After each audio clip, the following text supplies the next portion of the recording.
नमस्कार, Asian today देख रहे हैं आप और जिले भर की हलचल के साथ मैं हूं लक्ष्मीकांत ओझा। करते हैं शुरुआत आज के कार्यक्रम की। कोरोना वायरस महामारी से जूझते चूरू जिले में जारी लॉकडाउन और कर्फ्यू के दौरान चूरू जिला पुलिस द्वारा कोरोना वायरस संक्रमण का खतरा उत्पन्न करने, सोशल मीडिया पर सांप्रदायिक सौहार्द बिगाड़ कर भड़काऊ पोस्ट करने वाले तथा लॉकडाउन का उल्लंघन करने वालों के खिलाफ ताबड़तोड़ कार्यवाही की जा रही है। एसपी तेजस्विनी गौतम ने बताया कि ऐसे कोरोना संक्रमण काल के आरोपियों को गिरफ्तार कर जेल भेजा जा रहा है, क्योंकि मामले को गंभीरता से देखते हुए कोर्ट भी ऐसे अपराधियों की जमानत नहीं ले रहा है। चूरू जिले में कोरोना संक्रमण का खतरा उत्पन्न करने वाले अब तक 21 आरोपी गिरफ्तार किए जा चुके हैं, जबकि सोशल मीडिया पर आपत्तिजनक पोस्ट करने एवं लॉकडाउन का उल्लंघन करने वाले 49 आरोपियों को पुलिस दबोच चुकी है। इसके अलावा जिले भर में अब तक 1720 वाहनों के चालान काटे जा चुके हैं तथा 1044 वाहनों को सीज कर 2,89,600 रुपए का जुर्माना वसूला जा चुका है।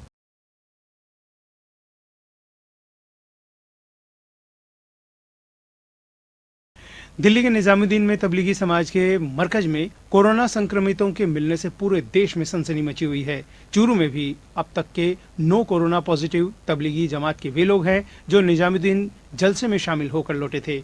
निजामुद्दीन जलसे को दुर्भाग्यपूर्ण बताते हुए विधानसभा उपनेता प्रतिपक्ष राजेंद्र राठौड़ ने तबलीगी जमात के कोरोना संक्रमित लोगों की जानकारी छिपाए जाने को देशद्रोह करार दिया है। इसके अलावा राठौड़ ने तबलीगी जमात के लोगों से अपील भी की है कि वे आगे आकर अपनी जांच कराएं ताकि इस महामारी से बचाव हो सके। कि तबलीगी जमात के उस मरकज के अंदर दिल्ली के अंदर जिस प्रकार सम्मेलन किया गया, धार्मिक प्रवचन किए गए और उसके बाद इस बात को छुपाया गया कि कोरोना से संक्रमित लोग वहाँ है, मैं समझता हूँ ये एक तरह से देशद्रोह का काम हुआ है। मेरी अपील है उन लोगों से, हम अपने अपने धर्म का आचरण करें, बिल्कुल सही बात है, संवैधानिक अधिकार है, पर जो कोई भी व्यक्ति इस सम्मेलन में गया है, इस धार्मिक कार्यक्रम में गया, वो आगे आकर अपना परीक्षण कराए ताकि हम कोरोना जैसी संक्रमणकारी इस वैश्विक महामारी को आगे बढ़ाने का काम नहीं करें। कोरोना को हराने के लिए न केवल प्रशासन ने अपनी ताकत झोंक रखी है, अपितु चूरू के भामाशाहों के साथ भाजपा और कांग्रेस पार्टियों ने भी अपनी कमर कस रखी है। विधानसभा उपनेता प्रतिपक्ष राजेंद्र राठौड़ ने भामाशाहों के सहयोग से चूरू के प्रत्येक गांव में जरूरतमंदों के लिए 5,000 राशन किट और सैनिटाइजर मशीनों को रवाना किया। इसके अलावा राठौड़ ने अपने विधायक कोष से 21 लाख रुपए खाद्यान्न के लिए स्वीकृति जारी की। राठौड़ ने कहा कि कोरोना के खिलाफ इस जंग में कोई गरीब भूखा न सोए, इसके लिए गांव के जरूरतमंद तक भी राशन किट पहुंचाई जा रही है। ग्रामीण क्षेत्रों में कोरोना से लड़ने के लिए सैनिटाइजर मशीन और सैनिटाइजर भी भेजे गए हैं। चूरू के अंदर मेरे मित्र भामाशाहों के सहयोग से हमने अभियान चलाया था, कोई भूखा नहीं सोए, और उसी अभियान के दूसरे चरण के अंदर आज हम चूरू के ग्रामीण क्षेत्र के अंदर 5,000 पैकेट्स रवाना कर रहे हैं। हर पैकेट के अंदर 5 किलो आटा है, 1 किलो दाल, 1 किलो चावल और 350 ग्राम रिफाइंड तेल है। हमारा संकल्प है कि हम अभी तो अपने संसाधनों से कर रहे हैं, मैंने विधायकों से भी 21 लाख रुपए की स्वीकृति चूरू तहसील के अंदर खाद्यान्न गरीबों के वितरण के लिए पहुंचे, इसके लिए जारी की है। मैंने मेरे निजी उससे चूरू के अंदर 150 ऐसी मशीनें जो स्प्रे कर सके हाइड्रोक्लोराइड, जिससे उसके वायरस पर रोग प्रसार में रोक लगे, उसके लिए भी आज हमने हाइड्रोक्लोराइड के 5-5 लीटर एक गांव के हिसाब से एक मशीन के साथ भी हमारे ग्रामीण क्षेत्र में रवाना किया है। हमारा पूरा फोकस है कि चूरू के अंदर और राजस्थान के अंदर कोरोना हारे, राजस्थान और चूरू जीते, इसके लिए जो भी सहयोग हमसे बन पड़ा हम कर रहे हैं। चूरू लोकसभा और विधानसभा चुनाव में कांग्रेस प्रत्याशी रहे कांग्रेस नेता रफीक मंडेलिया की ओर से मंडेलिया हाउस स्थित कांग्रेस कार्यालय से राहत सामग्री के वाहनों को चूरू जिला कांग्रेस कमेटी के अध्यक्ष भंवरलाल पुजारी और नगर परिषद सभापति पायल सैनी एवं मंडेलिया फाउंडेशन के प्रतिनिधि हारून मंडेलिया ने हरी झंडी दिखाकर रवाना किया है।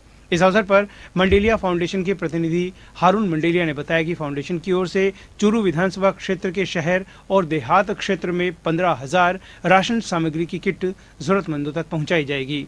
चूरू जिला कांग्रेस कमेटी के अध्यक्ष भंवरलाल पुजारी और सभापति पायल सैनी ने संकट की इस घड़ी में कांग्रेस नेता रफीक मंडेलिया के योगदान की मुक्त कंठ से सराहना करते हुए कोरोना वायरस के प्रकोप से जनता को बचाने के लिए मुख्यमंत्री अशोक गहलोत और जिला प्रशासन का सहयोग करने की अपील की। आज माननीय रफीक जी मंडेलिया के द्वारा पूरे चूरू शहर के क्षेत्रों के लिए और आसपास के गांव, रतन नगर और आसपास के जितने भी गांव हैं, उन सब के लिए जो राशन है वो वितरित किया जा रहा है। और जैसे ही उनके संज्ञान में आया कि चूरू के हर जरूरतमंद व्यक्ति तक अभी राशन नहीं पहुंच रहा है, तभी उन्होंने तत्काल प्रभाव से अपनी सेवाएं शुरू की है।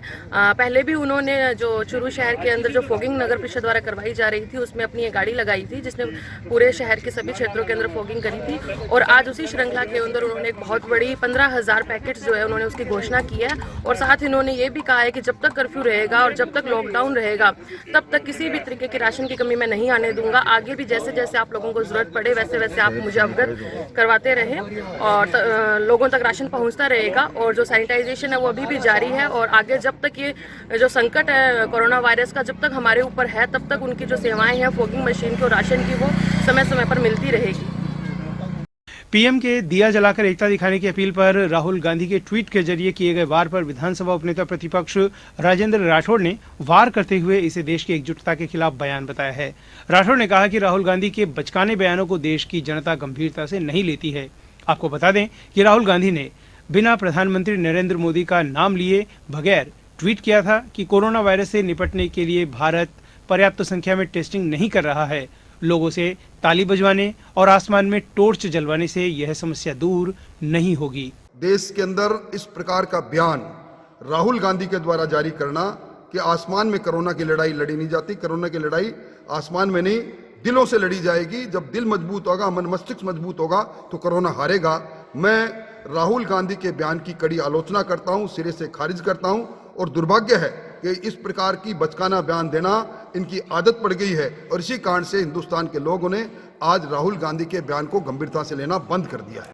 ये दुर्भाग्य है कि ऐसे समय के अंदर जब पूरा विश्व एक विश्वव्यापी महामारी से ग्रसित है, कोरोना से पूरा विश्व एक तरह से युद्ध कर रहा है, हिंदुस्तान के प्रधानमंत्री जी ने देशवासियों को अपील की है कि हम कोरोना के विरुद्ध एकजुटता के साथ हम अनुशासनबद्ध होकर इस संघर्ष के अंदर इस संक्रमण को रोकने के लिए संकल्प के लिए आज 5 तारीख को 9 बजे 9 मिनट के लिए अपने घर की दहलीज पर खड़े होकर, अपनी बालकोनी में खड़े होकर घर की सारी लाइटों को बंद करके हम प्रकाश करें, मोबाइल्स के द्वारा, दीप के द्वारा, मोमबत्ती के द्वारा और एकजुटता का परिचय दें। ऐसे मौके पर रामगढ़ शेखावटी में कोरोना महामारी से बचाव के लिए प्रशासन की ओर से चूरू दरवाजा बाहर सप्तऋषि भवन में बनाए गए आइसोलेशन सेंटर से 2 व्यक्ति निकल गए।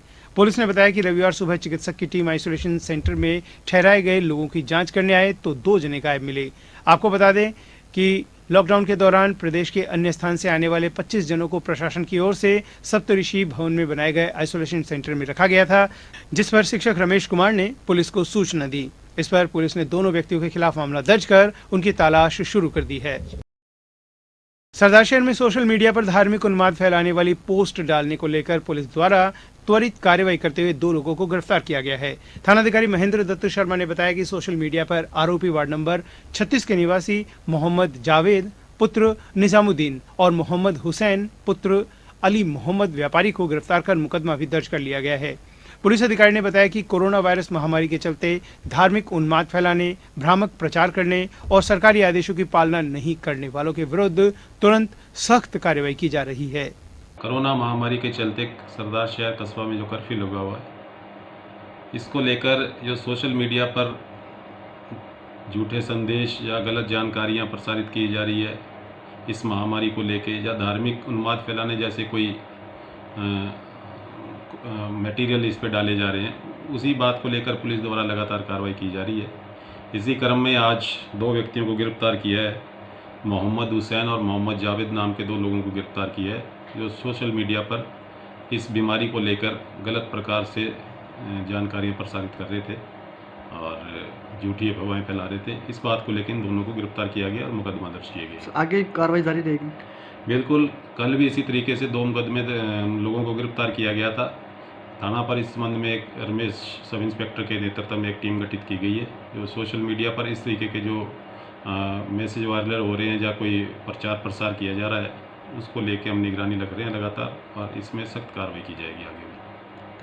रतनगढ़ में सोशल मीडिया पर भड़काऊ पोस्ट डालने पर 2 लोगों को गिरफ्तार किया गया है। लॉकडाउन में कोई अफवाह है वह सामाजिक सौहार्द बिगाड़ने वाली भड़काऊ पोस्ट न डाले, इसके लिए पुलिस की सोशल मीडिया पर पैनी नजर है और इस तरह की पोस्ट डालने वालों के खिलाफ कानूनी कार्रवाई की जा रही है।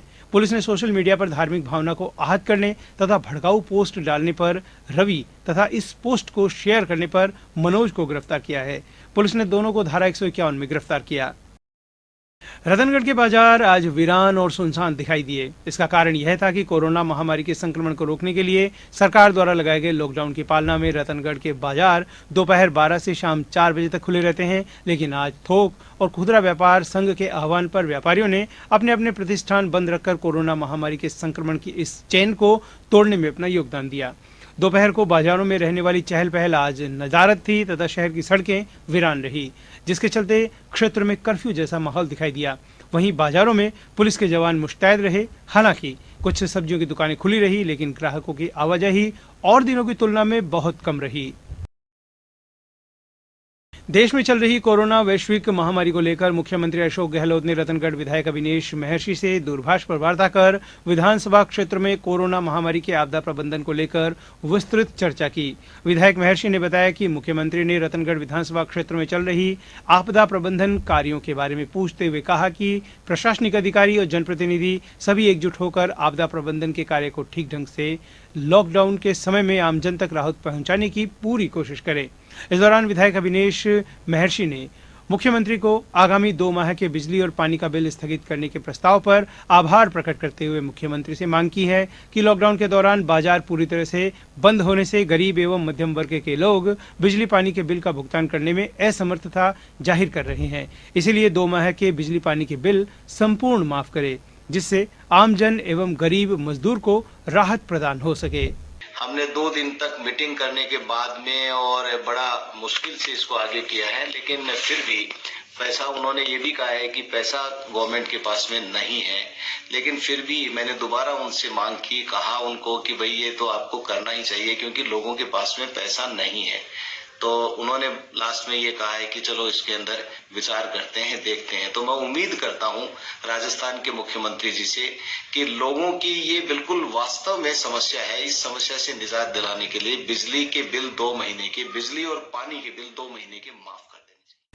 रतनगढ़ में कोरोना महामारी से बचाव हेतु चल रहे देशव्यापी लॉकडाउन के दौरान सोशल डिस्टेंसिंग बनाए रखने के लिए शिक्षक कुलदीप व्यास द्वारा लिखे जन जागरण गीत इस स्तर पर पसंद किए जा रहे हैं कि गुजरात की द्वारकापुरी में नगर पालिका द्वारा इनके गीत का सार्वजनिक प्रसारण किया गया। द्वारकापुरी में बांगड़ अतिथि भवन के प्रबंधक बसंत सारस्वत ने बताया कि सोशल मीडिया पर प्राप्त व्यास के गीत जब द्वारका नगर पालिका प्रमुख जीतूमाई मानेक और नगर पालिका चीफ ऑफिसर C.K. डोडिया ने सुने तो उन्होंने लोगों को घरों में रहने की प्रेरणा देने के लिए उपयोगी गीत बताते हुए नगर पालिका द्वारा संपूर्ण द्वारका में लगे स्पीकर्स पर सार्वजनिक रूप से प्रसारित करने की अनुमति स्वीकृत की।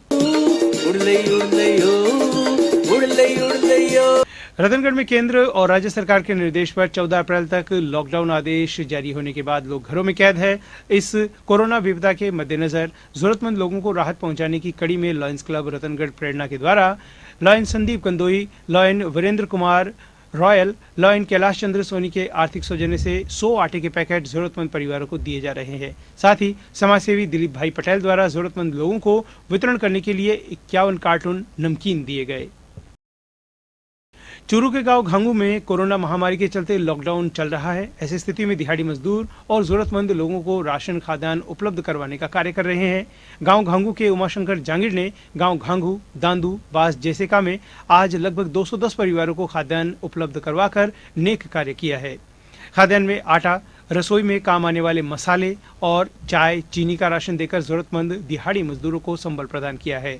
गांव घांगू के पूर्व सरपंच लक्ष्मी नारायण जांगिड़ ने इस कार्य को सराहनीय बताया और कहा कि समर्थ लोगों को जरूरतमंदों की मदद करनी चाहिए। समाजसेवी उमाशंकर जी जांगिड़ ने एक शानदार पहल की है। जो जरूरतमंद व्यक्ति हैं, जो दिहाड़ी मजदूर लोग हैं, उनके लिए उमाशंकर जी जांगिड़ हैं वो राशन सामग्री वितरित कर रहे हैं। तो जानते हैं उनसे वो क्या क्या राशन वितरित कर रहे हैं।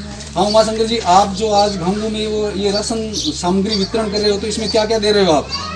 आटा दे रहे हैं, अच्छा। मिर्ची दे रहे हैं, हाँ हाँ और धनिया दे रहे हैं, हाँ। और जीरा दे रहे हैं, चीनी और चाय। अच्छा, मतलब खाद्यान्न दे रहे हैं आप। आटे के साथ में जो जरूरत के जो सामान है, हाँ। वो आप मतलब जो जरूरतमंद लोग हैं उनको उपलब्ध करा रहे हैं। हाँ जी। तो आप गांवों के आसपास के और गांव में भी उपलब्ध करवाएंगे ये? हाँ, करवाएंगे। कौन कौन से गांव में जाएंगे आप? लंदू जाएंगे, अच्छा, मोती के पास जाएंगे, हाँ हाँ। सुल्तानपुरा। तो आप जो ये खाद्यान्न वितरित कर रहे हैं, इसके लिए आपने सरकार से परमिशन ली है क्या? हाँ जी, परमिशन लिया हुआ है। अच्छा, परमिशन लेकर आप बांट रहे हैं? हाँ जी। तो आपको ये दिमाग में कैसे आया कि हमें ये काम करना चाहिए? वो बच्चों ने बोला। अच्छा, आपके बच्चों ने बताया और आपकी जो प्रेरणा उससे आप दे रहे हैं? हाँ जी। अच्छा अच्छा, तो आप बहुत ही नेक काम कर रहे हैं। तो आप लगभग कितना का आटा आज वितरण करेंगे आप? आज मतलब 150। आज लगभग 150 परिवारों तक आप पहुंचना चाह रहे हैं? हाँ जी। अच्छा अच्छा, आज आपने शुरुआत की है और जब लॉकडाउन चलेगा तब तक आप ये राशन का काम करेंगे? हाँ जी। जी सर, बहुत बहुत धन्यवाद आपका। राजल देसर में जैन श्वेतांबर तेरापंथी सभा भवन में आचार्य महाश्रमण की शिष्या साध्वी मधुरेखा के सानिध्य में जैन श्वेतांबर तेरापंथी सभा अध्यक्ष नोरतमल वैद ने विधायक अविनेश महर्षि को पीएम केयर फंड का 1,31,000 रुपए का चेक सौंपा। इसी क्रम में महिला मंडल अध्यक्ष झाबर देवी वैद ने भी पीएम केयर फंड में 31,000 रुपए और मुख्यमंत्री सहायता कोष में 21,000 रुपए का चेक महर्षि को सौंपा। महर्षि ने तेरापंथी सभा और महिला मंडल के पदाधिकारियों को धन्यवाद ज्ञापित करते हुए कहा कि आपके द्वारा आपदा की स्थिति में की गई सहायता से अन्य सभा संस्थाएं भी प्रेरणा लेंगी। एक जो आपदा है कोरोना महामारी, उसमें हम सब लोग चिंतित हैं, देश के प्रधानमंत्री जी भी चिंतित हैं और प्रधानमंत्री जी ने एक जो खाता दिया हम सब लोगों को पीएम केयर्स, जिसमें इस महामारी से निपटने के लिए सब लोगों का उन्होंने आह्वान किया था। मुझे खुशी है आज कि राजल देसर में पीएम केयर्स में जैन श्वेतांबर तेरापंथी सभा के द्वारा आज मुझे 1,01,000 रुपए का चेक दिया गया है। ये पीएम केयर्स के नाम से ये चेक है और ये मेरे मार्फत दिया गया है। महिला मंडल अध्यक्ष प्रेम विनायक हमारे साथ है। हम उनसे जानकारी चाहते हैं कि उन्होंने जो ये पुनीत कार्य किया है, इसके बारे में वो क्या कहना चाहती है। वैश्विक महामारी की भयावह स्थिति के बचाव से आपकी तत्परता, सूझबूझ, समर्पण एवं दूरदर्शिता के कारण देश को इस महामारी से बचाव के में प्रारंभिक चरण में बहुत बड़ी सफलता प्राप्त हुई है। इसके लिए आपका, आपकी सरकार का, प्रशासन, स्वास्थ्य विभाग, पुलिस प्रशासन, सफाई कर्मी सहित प्रत्येक विभाग अधिकारी कर्मचारी को इससे जुड़े हुए हैं। राजल देसर में कोरोना वायरस की रोकथाम के लिए चल रहे लॉकडाउन का आज विशेष प्रभाव देखा गया। कस्बे में मुख्य सड़क, चौराहे और गलियों में सन्नाटा पसरा रहा। एसएचओ सुरेंद्र राणा के नेतृत्व में पुलिस द्वारा गाड़ियों, बाइक और पैदल मार्च कर लोगों को घरों में रहने के लिए की गई समझाइश का प्रभाव देखने को मिला। परचून और सब्जी की दुकानों पर भी बहुत कम ग्राहकी रही। डॉक्टर संजय बुंदेला ने बताया कि सीएचसी में आउटडोर रोगियों की संख्या भी दिन भर कम हो रही है। कस्बे में अब तक विभिन्न प्रांतों और जिले से आए 382 तथा विदेशों से आए 9 का स्वास्थ्य परीक्षण कर उन्हें होम आइसोलेशन में रखा गया है। कस्बे के राजकीय अंबेडकर छात्रावास में बनाए गए आइसोलेशन वार्ड में रह रहे 26 जनों का चिकित्सा विभाग की टीम रोजाना स्वास्थ्य परीक्षण कर रही है।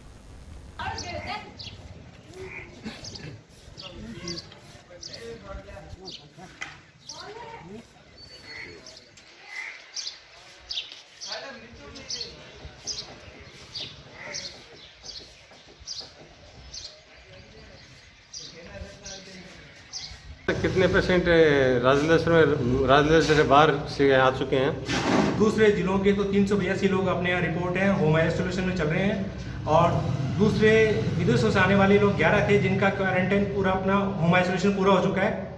होम आइसोलेशन में रखा था उनको, अब 9 लोग चल रहे हैं, 2 का 28 दिन का पूरा हो चुका है। और अंबेडकर छात्रावास में अभी बीकानेर से जो पैदल चलते चलते लोग आगे थे, 26 लोग अभी यहाँ अपने रखे हैं, वो पूर्णतः स्वस्थ हैं और दूसरे जिले से आने वाले लोग भी पूर्णतः स्वस्थ हैं। उनमें किसी प्रकार का कोई फीवर, कॉफ एंड सांस में लेने में कोई तकलीफ नहीं किसी को। अपने स्वास्थ्य विभाग की टीमें वो सर्वे करके उनका स्वास्थ्य परीक्षण कर रही है। हाँ, डेली कर रही है। हमारे यहाँ पे 3 टीमें बनी हुई है। जैसे बाहर से आने वालों पर नज़र भी रखी हुई है। बाहर से आने वालों को हमने घर पे आइसोलेशन के लिए, होम आइसोलेशन के लिए पाबंद कर दिया है और हमने भी किया है समझाइश के साथ, और पुलिस को भी द्वारा भी पाबंद करवा दिया। जैसे अब कोई बाहर से आ जाए पेशेंट या कोई आदमी बाहर रहने वाला आ जाए तो वो सर्वे टीम उनकी भी जांच पड़ताल कर रही है क्या? हाँ, उनको घर घर जाके उनको मालूम कर रही है और उनको भी होम आइसोलेशन के लिए एडवाइस कर रही है। जो होम आइसोलेशन में रखे हुए वो बाहर घूम रहे हैं, उन पर आप क्या कार्रवाई करवा रहे हो? हमने उनको समझाइश कर रहे हैं और फिर भी हमने पुलिस के द्वारा उनको पाबंद करवा दिया। Thank you boss. Corona virus के संकट के समय राजल देसर कस्बे में लगातार राशन सामग्री और जरूरतमंद सामान वितरण करने का काम किया जा रहा है। एडवोकेट गोविंद सिंह कटोल ने बताया कि आज 30 जरूरतमंद परिवारों को एक सप्ताह की राशन सामग्री के पैकेट वितरित किए गए। जरूरतमंदों को राशन सामग्री वितरण कार्य में टीम के सदस्यों ने उत्साह से भाग लिया। वायरस के इस संकट के समय राजल देसर कस्बे में हमारी टीम लगातार ज़रूरतमंद परिवारों को राशन सामग्री वितरण करने का काम कर रही है। आज हमने 30 गरीब परिवारों को एक सप्ताह की राशन सामग्री वितरण की। राजल देसर कस्बे में जरूरतमंद लोगों के बारे में जानकारी लेने पहुंचे रतनगढ़ विधायक अविनेश महर्षि जब महर्षि दधीची आश्रम के सामने पहुंचे तो सामने नालियों तथा सड़क पर पड़ी गंदगी को देखकर हैरान हो गए। उन्होंने तुरंत नगरपालिका के फायर ब्रिगेड मंगवाकर कर्मचारियों के साथ नालियों तथा सड़क पर हाइड्रोक्लोराइड दवा का छिड़काव किया। उन्होंने कहा कि इस स्थिति में कस्बे की आम गलियों में दवा का छिड़काव करवाना अति आवश्यक है। विधायक महर्षि ने पालिका कर्मचारियों को दिशा निर्देश दिए कि कस्बे की कोई भी गली, चौक चौराहे, सार्वजनिक संस्थाएं बिना दवा के छिड़काव के नहीं रहनी चाहिए। बिसाऊ कस्बे में लॉकडाउन की पालना करवाने के लिए पुलिस ने आज ड्रोन कैमरे की नजर से निगरानी करवाई। थानाधिकारी रामपाल मीणा ने गांधी चौक से ड्रोन कैमरे को चलवाकर कस्बे के अलग अलग इलाकों में घुमाया। थानाधिकारी ने बताया कि ड्रोन कैमरे से प्रतिदिन सुबह और शाम निगरानी रखी जाएगी। वीडियोग्राफी करवाकर लॉकडाउन की पालना नहीं करने वालों के खिलाफ पुलिस कड़ी कार्रवाई अमल में लाएगी।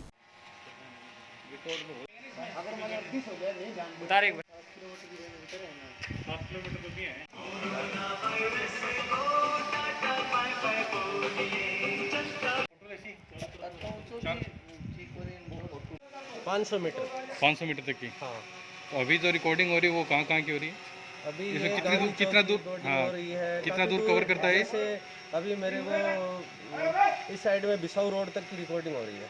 अच्छा, जो चूरू बिसाऊ रोड है ना जी, वहाँ तक की रिकॉर्डिंग हो रही है। हाँ। बिसाऊ के निकटवर्ती गांव ढांडर के नेमीचंद खारड़िया अपनी बाइक पर कोरोना वायरस से जुड़े जागरूकता के बैनर और टेप पर गीत बजाते हुए आमजन के बीच सरकार के दिशा निर्देशों की पालना का संदेश दे रहे हैं। नेमीचंद खारड़िया ने बताया कि वह चूरू के 20 किलोमीटर के एरिया में सरकार के लॉकडाउन की पालना करने की अपील कर रहे हैं। इसीलिए उन्होंने अपनी बाइक के दोनों तरफ और आगे कोरोना जागरूकता के संदेश का बैनर लगाया हुआ है। वहीं मोटरसाइकिल पर टैप रिकॉर्डर के माध्यम से संदेश और अपील भी प्रसारित कर रहे हैं। उन्होंने आमजन से प्रधानमंत्री नरेंद्र मोदी के महामारी से लड़ने के आह्वान में सहयोग देने की अपील की है। यह था आज का हलचल कार्यक्रम। अब हमें दीजिए अनुमति और आप देखते रहिए एसीएन टुडे। नमस्कार।